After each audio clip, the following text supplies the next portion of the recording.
ଶୁଣିବ ତ? ତାପରେ ମୁଁ ଯାହା କୋଶ୍ଚିନ୍ କହିବି ଆନ୍ସର ଦବ। ଆଚ୍ଛା ତମେ ତ କାଉଆ ପାଠ୍ୟକ୍ରମ ଶୁଣିଛ? ଶୁଣିଛ? ହଉ ମୁଁ ପରେ କୋଶ୍ଚିନ୍ ପଚାରିବି ଆଉ। ଆগে ହଉଛି ଶୁଣ ଏଇ ଗପ ଶୁଣ। ବୈଶାଖ ମାସ ଟାଣ ଖରା ହଉଥିଲା। କୁଆଡ଼େ ବଗିଚା ରାସ୍ତା ଏସବୁ ଉପରେ ଦେଇ ଉଡ଼ି ଉଡ଼ି ଯାଉଥିଲା।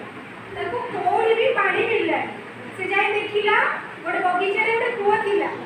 ସେଠି କିନ୍ତୁ କୂଅରେ ପୁରା ପାଣି ବି କୂଅ ଶୁଖିଲା। ବୈଶାଖ ମାସ କୂଅ ବି ଶୁଖିଲା ହେଇଯାଇଛି। ତାକୁ ସେଠି ବି ପାଣି ମିଳିଲାନି। ଯେତେ ଜାଗା ଖୋଜିଲା କୋଉଠି ପାଣି ମିଳିଲାନି।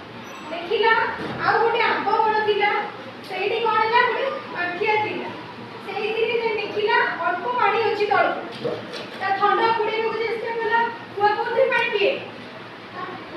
ଥଣ୍ଡାରେ। ଥଣ୍ଡା ବସିଲାନି। ସେ ପାଣି ପିଇପାରିବ କି? ସେ ପିଇ ପାରିଲାନି। ସେ କ'ଣ କରିବ? କୂଅ ତ ବହୁତ ଚାଲାକ। ସେ କ'ଣ କଲା ନା ପାଖରୁ ସବୁ ଯାଇକି କୋଡ଼ି ଆଣିଲା।